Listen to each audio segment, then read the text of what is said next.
Live from clickorlando.com and WKMG, we're getting results in your neighborhood. Now it's 6 a.m. Now on News 6 Mornings, a local middle school teacher charged with federal sex crimes due back in court. What he's asking a judge to do just days after his arrest. Plus, the city of Orlando is set to approve spending thousands of dollars for the expansion of Sunrail, what the money will be used for, and who else will be chipping in. And Eagles fans are flying high this morning. The team dominating the Chiefs in Super Bowl 59. The all-night celebrations in the streets of Philadelphia. E-A-G-L-E-S, Eagles. I'm just glad you can spell it, not like the mayor over there. Good morning on your Monday at 6 a.m. I'm Crystal Moyer. I'm Stephen Montiero. I'll have a check on the roads in a moment. But first, let's get over to Chief Meteorologist Candace Campos and your pinpoint accurate forecast.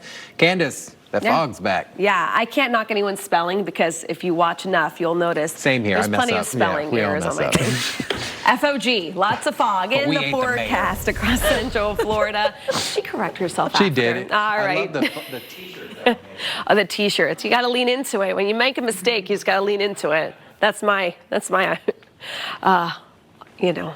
way of thinking. All right, looking at downtown Ocala right now, we're at 59 degrees. Our breeze is light, the skies are clear, humidity is high.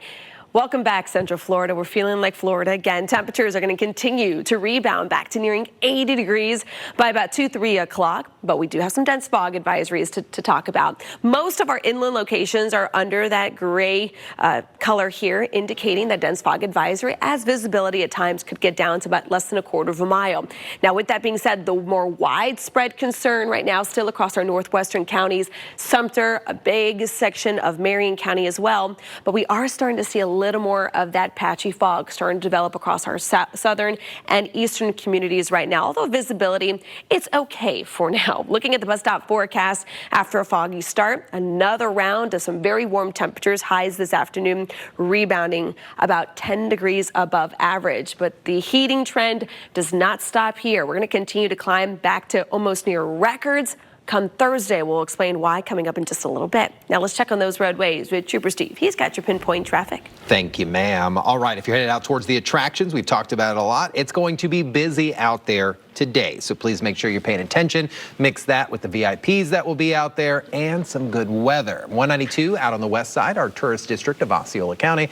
Nice and clear, excuse me, even as you approach State Road 429 this morning. 429 northbound, also good, but that being part of our western area, you got to watch out for some of that fog. 429 looking clear for now out by the Stony Brook West Parkway area. Nice little shot there of the flex lanes. Those are what those arrows are, and things are moving nicely. Crystal. Thanks, Trooper Steve. An Orange County middle school teacher heading back to court today just days after being arrested by the FBI. Italo Bonini is accused of using the popular video game Roblox to entice children online. News 6's Angie Casada joins us live from Hunters Creek Middle School. And Angie, Bonini is asking a judge to release him from jail. Yeah, Crystal, ultimately, it's going to be up to that federal judge who will decide that.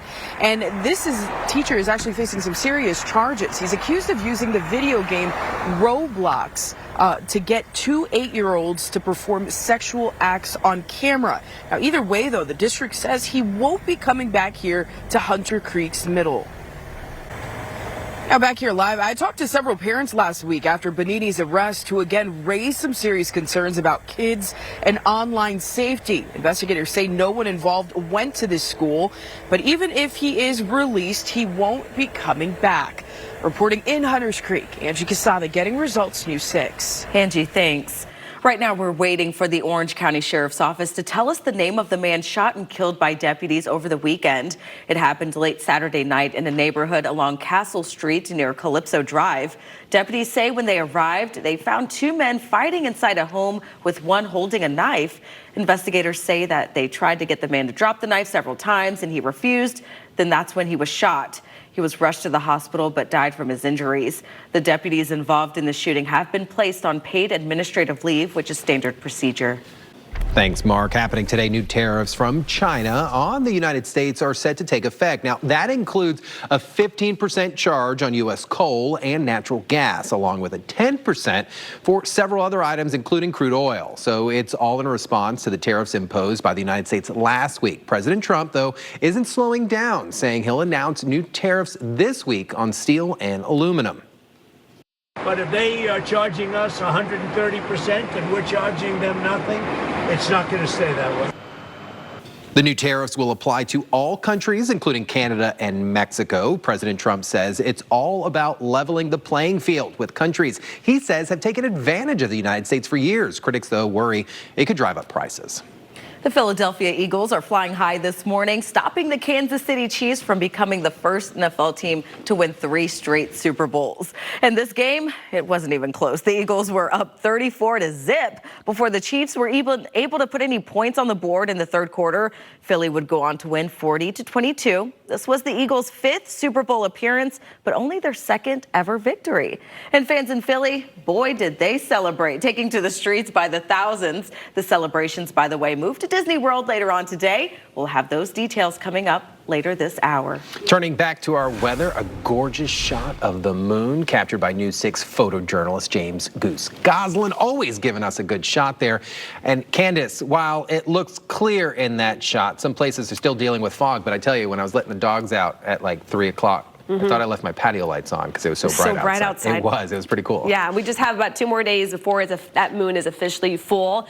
That's February 12th. It's actually called the snow moon, in case you have any trivia later on tonight. But then we have the worm moon in March, pink moon in April, and the flower moon in May. But an interesting little tidbit, on March 14th, we're going to be talking a lot about it. We have a total lunar eclipse that is going to be happening around then, so we'll get ready for that. But again, nice full moon if you're able to see it, primarily across the I-4 kind of neighborhoods there, across our northwestern communities, even our southern zones there. Also looking at visibility, pretty limited in areas in and around Cocoa Beach, Ocala, the Villages is kind of the worst we've seen so far this morning, with visibility clocking down to less than about a quarter of a mile. Taking a live look outside downtown Orlando's Skycam, where we're not seeing a lot of that fog right now. Our camera, by the way, brought to you by Light Orlando, delivering hope together. We're holding at 63. We do have a light breeze. We have those clear skies. We have that humidity to play with. So there could be that potential of a little bit of fog developing before about 9 a.m. Then temperatures this afternoon, we are back into the 80s, but there could be a day we're getting close to near 90 this week. We'll have more details on that coming up in just a few minutes. Thanks, Candace. The time is now 6:10. A scheme targeting toll drivers in Central Florida. Yeah, really weird stuff here. Coming up, the text messages being sent out by thieves and how you can avoid falling victim. This portion of the news is brought to you by Orlando Health. All the behind-the-scenes action at the Super Bowl. What you didn't see on TV. Watch the next Inside Edition. Tonight at 7:30 on News 6.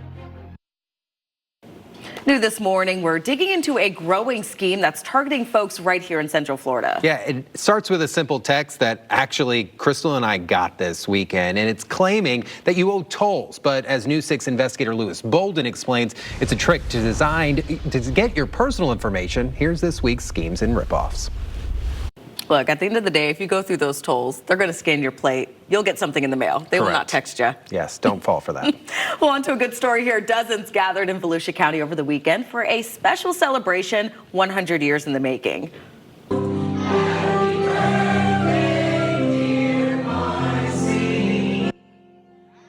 I'm getting choked up every time this happens. Marcy of DeBerry celebrated her 100th birthday, and I had the pleasure of joining the party. Marcy's friends and families asked me to be part of the celebration weeks ago, and as soon as I learned of how big of a fan she is, I just had to go. Marcy had her own catering business, and after retiring, went on to work for Blue Buffalo for the last 20 years. She still drives herself everywhere she goes, and she works 4 days a week still. With one major exception, guys, she does not drive on I-4. I feel her. Right? I feel her. If you don't have to, stay off of it.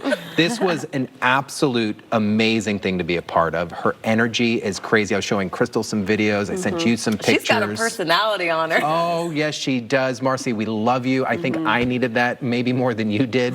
Just the vibe there was so nice. So happy birthday. Happy birthday. And it was her neighbors who did the whole planning. Yep. All the family flew in from Kansas. That's fantastic. That's great. Crazy. Her neighbors, I wish we all had neighbors like Marcy does. You know it's a big deal when Trooper Steve puts you down on his desk calendar. On a weekend. On a weekend. He did it. I love you, well girl. in advance, so. Thank you. You're top of them. All right, let's talk about your weather forecast across the area. We are dealing with some dense fog, pretty widespread in some locations, primarily northwest of the I-4 corridor. Visibility less about a mile or so from the Ocala area, Villages, Leesburg as well. But you notice that we're starting to see more of those white gray contours starting to push further inland. So this is why, even though you are all looking clear throughout Sanford, Orlando, and down through Kissimmee, especially there along the corridor there, you still are under a dense fog advisory because conditions within the next 3 hours could worsen and we could see more of that fog develop. Now, temperatures as you're heading out the door on this Monday morning, the Monday after Super Bowl, 59 degrees right now in Ocala. We're at 60 in East Smyrna. We're in those mid-60s pretty much area-wide from Orlando southward. But now let's check on that hour-by-hour forecast for your Monday. Sponsored by Strata Air Conditioning and Heating. AC emergency? You ought to call Strata. So your highs this afternoon, it's another day where temperatures are running about 10 degrees above average. Now we're going to be staying above average, but by the end of the week, we're going to be close to nearing records. I'll show you that in just a second. Let's look at our overnight lows for tonight. It's going to be the same weather setup that we're experiencing right now, so some patchy fog can't be ruled out. As our wake-up temperatures, once again, carbon copy of what we're dealing with this morning, back into those 50s and 60s. We have kind of a weak front that's just kind of overstaying its welcome, keeping that humidity in place, hence why we have so much fog lately. But as we head into later on this week, really talking about Thursday, we're going to have another cold front, and this is going to be the start of little changes over the next couple of days. So you can see this cold front making its way into northern Florida by Thursday evening. Ahead of this front, though, we're going to continue to see our winds veering out of the south, and already we're in those mid-80s. So that additional warming trend will be getting temperatures close to near 90, which is why we're talking about flirting with records on Thursday, primarily for our inland locations. Upper 80s, 89 will be our high in Orlando. That's the record to beat. So back in 2020, all of the records, by the way, it was a pretty warm start to February back in 2020. Looking at the temperature outlook, though, as we head into like the beginning of next week, we're going to start to see that jet stream. It's going to start taking that dip. So notice the dates there. February 16th through the 20th, you can see that we're going to start getting closer to near average. But then towards the end of the month, as late as about February 24th or so, it looks like we're finally going to start tapping into some of that cooler air. Now, I wouldn't be breaking out the heavy winter jackets or anything like that, but at least we'll get back to feeling more like February. Now let's check on those roadways with Trooper Steve. He's got your pinpoint traffic. So I can still use my seat warmer. You could. You can use it all year round. Yeah, you know at that point, you know your age when you start turning it on just because it feels nice. Yeah, your back hurts. I-4 looking good. So Sky 6 was over a crash just a moments ago in the city of Orlando at Colonial and Mercy. They've cleared that. OPD has cleared the roadblock. Tow truck took the car out. Look at that. It's gone. So we are looking good east and westbound on Colonial this morning. To include State Road 408. No major issues out there. DOT cam still showing 429 moving nice. And even as you make your way a little further north on 429, 25-mile marker running smoothly. Thanks, Trooper Steve. The time is now 6:21. A big vote that could change the landscape of downtown Orlando. Yeah, at the bottom of the hour, the Plant City officials are expected to take today for the Sports and Entertainment District. Your beach and boating forecast is sponsored by Armor View Window and Door. Still to come on News 6 Mornings, a local teacher accused of using a popular video game to entice children online set to appear in federal court. What he's asking a judge to do just days after being arrested by the FBI. Get the scoop on every theme park with our In the Loop Theme Park Scoops newsletter. Sign up at clickorlando.com/newsletters. Live from clickorlando.com and WKMG, we're getting results in your neighborhood. Now it's 6:30. A local middle school teacher at the heart of a federal sex crime investigation, what he's asking for a judge today as he heads back into the courtroom. Plus, a deadly officer-involved shooting leads to the outcry from the community, how people took to the streets to demand answers on what happened. But first, here we go again. Another foggy start to your morning commute. Candace is pinpointing where new advisories are now in place. Good morning, Central Florida. I'm Stephen Montiero. Bridget's off. And I'm Crystal Moyer. Let's start off with a check for pinpoint weather with Chief Meteorologist Candace Campos. dealing with some of that haze and that fog. Not so much though along our coastline. Most of the fog still sitting just offshore. I wanted to take a live look outside real quick here at Daytona Beach Sky Cam. This is our best shot of seeing that the few moments right before sunrise. Right now we're at 58 degrees. We have high humidity, the clear skies, the light breeze. So there will be that potential of seeing some of that patchy fog develop as temperatures continue to rebound back into mid-70s along our coastline, mid-80s the further inland we go. So we have a dense fog advisory, not so much for our immediate coastline, but for everybody west of 95. That will remain in effect until 9 a.m. The real widespread risk of fog right now is still up and down 75. We're starting to see a lot of it developing there across kind of the southern end of our viewing area, up and down the turnpike, down through southern Brevard County as well. But right now, visibility less than about a quarter of a mile from Ocala through the villages. But getting back to the beach forecast, I can say the forecast we talked about all week last week, fantastic beach looking forecast, that verified. The nice weather is expected to continue even as we head into early this week. We'll have more details on how hot conditions will get coming up in just a little bit. Now let's check on those roadways with Trooper Steve. He's got your pinpoint traffic. We had a little minor crash a little while ago off of Colonial and Mercy. Orlando Police Department has already cleared that out. And Sky 6 out there flying, meaning the fog isn't too bad. So just take it nice and easy. 429 at the 25-mile marker. Looking good. Puts you just west there of Clark Road, north of Ocoee. Apopka, good morning to you. If you're headed into Lake County this morning, Mount Dora, probably a good week to go out there and visit that city. It's always so nice out there. Currently, no traffic issues if you're headed into Lake County. And happening today, the local middle school teacher accused of using a video game to entice children online will be returning to the courtroom. Italio Bonini is facing federal sex charges, and this morning he's asking a judge to release him from jail. Yeah, News 6's Angie Casada joins us live outside Hunters Creek Middle School, where he used to work at. And Angie, even if he's released, he won't be able to get his job back. Yeah, that's right, Crystal. So the district made it very clear to parents that that teacher won't be returning here at Hunters Creek Middle, even if he's released from jail. He's accused of using the popular gaming site Roblox to get two boys to perform sex acts. This morning, a judge will determine whether he can be released on bond. We're waiting for more answers from Orange County deputies after a man is found dead over at an apartment complex. The discovery was made just before noon on Saturday over at the Landon Point complex off of Honor Road west of OBT there. Deputies say they found a man in his 20s unresponsive with obvious trauma to his body. He was pronounced deceased at that scene. Deputies haven't said anything else about what happened, only that the investigation is ongoing. All right, the time is now 6:35. Let's take a live look over downtown Orlando from our Light Orlando camera. It may seem quiet now, but we're expecting a big decision today from city leaders. Commissioners are expected to approve the final plans for the new sports entertainment development right near the Kia Center. As News 6's Emily McLeod shows us, it includes apartments, a live concert venue, and a whole lot more.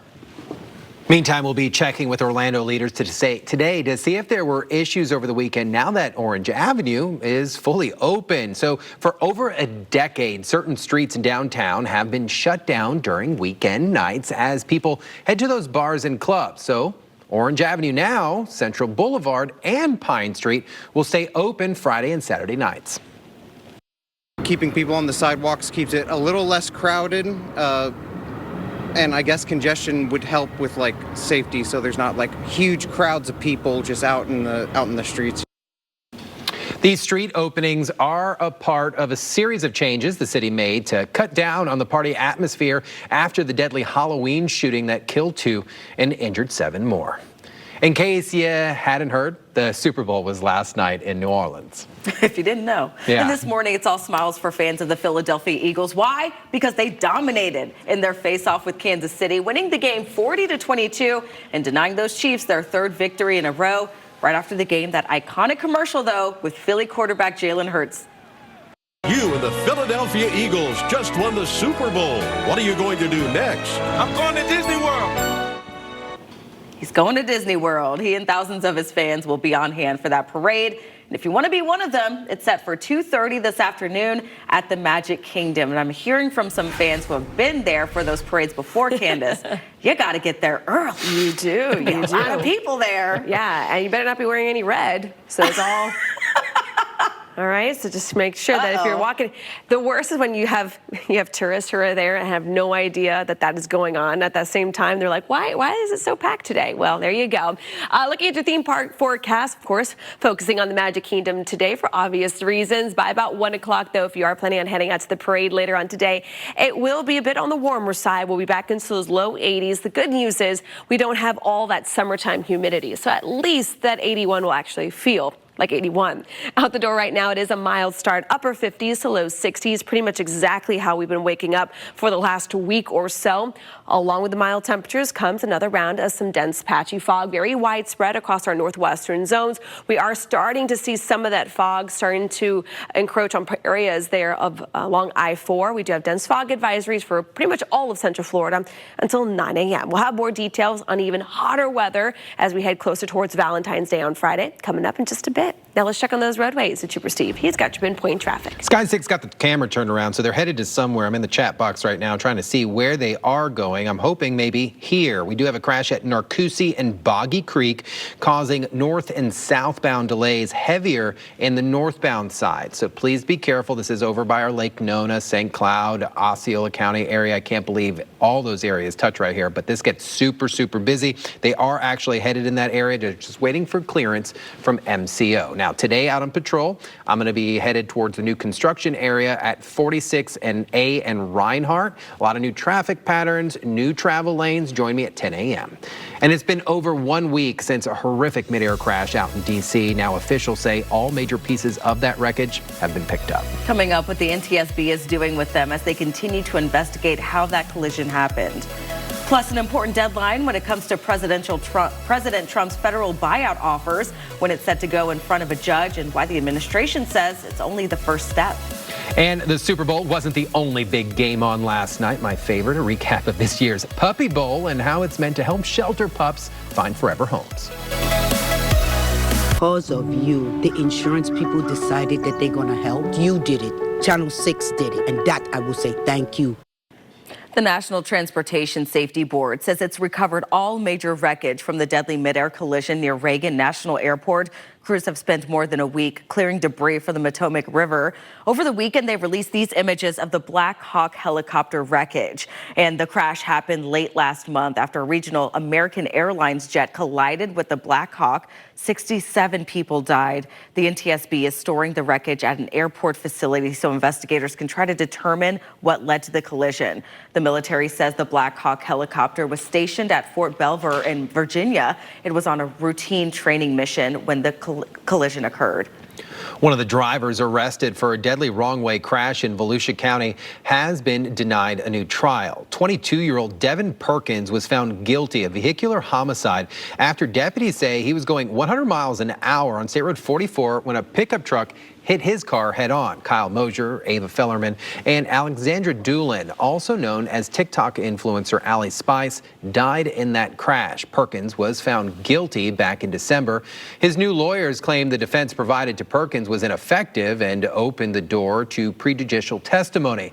A judge disagreed, and he's now facing a minimum of 30 years in prison.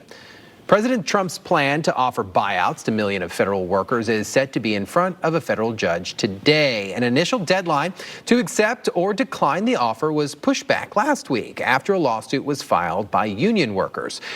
The buyout would also allow those workers to leave their posts now and still get paid until September. The move is part of Trump's bigger plan to drastically shrink the size of the federal government.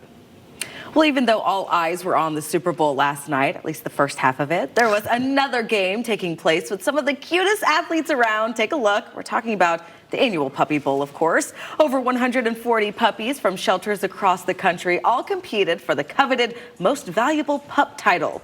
Team Fluff fetched the Lombardi Trophy to win it all, but it's not just all about the game here. The Puppy Bowl aims to raise awareness of the millions of pets in the U.S. that need adoption. Adopt, don't shop. Amen. My mom just texted me. It's funny. She says, "Good morning. The Puppy Bowl is better than the Super Bowl." See?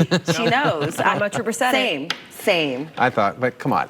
You guys know we love our animals here. So this is a great cause. They raise funds, they raise awareness, and it's kind of fun to watch. And if you're looking, they're all adopted. They've Every been single adopted, one of those, yes. So they all have a home, so don't It's always a big thing. Don't fall in love. People want like that one. It's like, no, those have homes. Go to your local shelter and fall in love with, one of the pets there. I know. Oh my goodness. All right, let's talk about your weather forecast. We were showing you the outdoor camera. I think in the last half hour, it has certainly changed significantly. Remember, you could see the dock perfectly, the lighthouse right back there where all the lights are.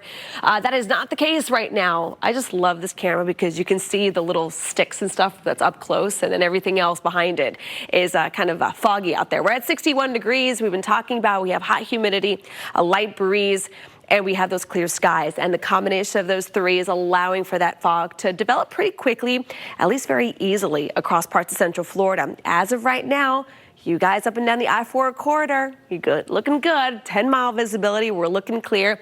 Of course, some patchy conditions can't be ruled out across more neighborhood streets, but across our western zones, pretty much northwest of I-4, visibility is extremely limited. Up and down 75, where the Turnpike interchange there happens. Less than a quarter of a mile there, but we're also starting to pick up some of that fog, starting to filter in across our southern zone. So Osceola County, southern Brevard County right now with visibility less than about 2 miles or so. Temperatures on this Monday morning, a few hours after everyone just went to bed after the Super Bowl, we're in the upper 50s, low 60s. But now let's check on that hour-by-hour forecast for today. We're up to 84 degrees for your highs this afternoon, which, by the way, is a whopping 10 degrees above average for this time of the year. But we'll still see plenty of sunshine. The good news is, even though it is warm, we don't have that summertime humidity yet in place. So at least 84 feels close to 84. Then later on tonight, guess what? A rinse and repeat weather forecast. Same temperatures we're experiencing this morning will be again in the forecast tonight with, again, patchy to widespread fog possible. And the main reason for it, we're still under a pretty stagnant weather pattern. We have kind of a weak stationary front that's lingering for the next few days, keeping that humidity in place. But then we are watching our next bit of a stronger cold front that's going to start digging across the deep south. And as this approaches North Florida on Thursday, we're going to have a lot of that heat and humidity kind of building up ahead of it, which is why temperatures on Thursday could get close to near 90 across our inland zones. Those red boxes indicating close to records, where the orange boxes here along our coastline showing above average. Your Valentine's Day forecast, though, we will trend a little cooler once that front comes through. But when I say cooler, I mean back to 84 degrees. At least it's not near 90. But as we get results here, your full 7-day forecast, the good news is by next week, things are trending even cooler. Now let's check on those roadways with Trooper Steve. He's got your pinpoint traffic. Sky 6 got clearance from MCO to come out to this portion of Narcoossee and Boggy Creek. So let me get my bearings here. Oh, looks like Sky 6 is paying attention. So as you're headed southbound, that's going to be in the southbound direction, right-hand side of the road. You're going to see some sheriff deputies out there, FHP en route, and there's another car out in the median. So just be careful. Shouldn't slow you down too much, but with those lights, I need you to move on over. A middle school teacher arrested on federal sex crime charges due back in court in just hours. What he's asking a judge to do next as we check our big stories. WKMG has been hitting the road, and we've gone from town to town to town. We're broadcasting live from Grind Gastropub and Kona Tiki Bar, February 19th from 4 to 7 p.m. We'll see you soon. It's 6:54. Let's check our big story, starting with Angie Casada and a local teacher due in front of a federal judge in just hours. Yeah, that teacher who used to work here at Hunters Creek Middle is asking to be set free on bond despite facing federal sex crime charges. Investigators say Italo Bonini promised 2 young boys in Maryland in-game currency for the popular gaming site Roblox in exchange for them committing sex acts. Bonini is facing at least 10 years in prison if he's convicted. Now, important to note, no one here from the school is involved in any of this. And even if he's out on bond, he will not be returning back here on campus. Steve. We're waiting to learn the name of a man who was shot and killed by Orange County deputies over the weekend. Deputies say the man refused to drop a knife when they responded to a burglary call on West Castle Street. And Orlando city leaders are set to vote today on spending $500,000 to study the expansion of Sunrail. It's part of a larger push to eventually expand the train service to the airport and then west towards I-Drive. And the Philadelphia Eagles are the Super Bowl champions this morning. The team dominated against Kansas City. City, like how I said that there? I'm excited. Beating the Chiefs 40-22. Special parade for the Eagles is set for this afternoon at the Magic Kingdom. Candace. And as of right now, we are looking pretty foggy across parts of Central Florida. Dense fog advisory remains in effect until 9 a.m. But throughout the day, if you are planning on heading out to watch the parade or you're just out and about this afternoon, it will be warm. Temperatures back into the mid-80s. But we are watching the approach of another very weak cold front that will be bringing up those temperatures to near 90 come Thursday, Steve. All right, Sky 6 was told you got to scoot out of there. So Narcoossee is now clear this morning. If you're headed out in that direction, they're all off on the right shoulder. If you're headed southbound, those routine slowdowns are there. And the rest of us, nice and clear on a Monday. Thanks for joining us. Remember, we break news over at clickorlando.com. You can also find all of our stories and podcasts on our new 6 Plus app for your TV. CBS Mornings is next. Have a great day. We'll see you later. I like the music. Do you? Yeah, good. Subscribe to News 6's Strange Florida newsletter at clickorlando.com/newsletters. Ahead, Kendrick Lamar didn't shy away from his dispute, also known as a beef, with Drake during last night's halftime show. We'll break down all the hidden messages in that performance. But first, it is 7:16. Time to check your local weather. I smell some drama. All right. Hi, everybody. I'm Chief Meteorologist Candace Campos. Right now, visibility still very limited. We have that dense fog advisories for most of Central Florida in effect until 9 a.m. Temperatures this afternoon, though, we are rebounding right back into those mid-80s. More sunshine. Could get even hotter by the end of the week, closing in on near records on Thursday, and then a touch cooler come Valentine's Day. This portion of the news is sponsored by Seminole Hard Rock Hotel and Casino, Tampa.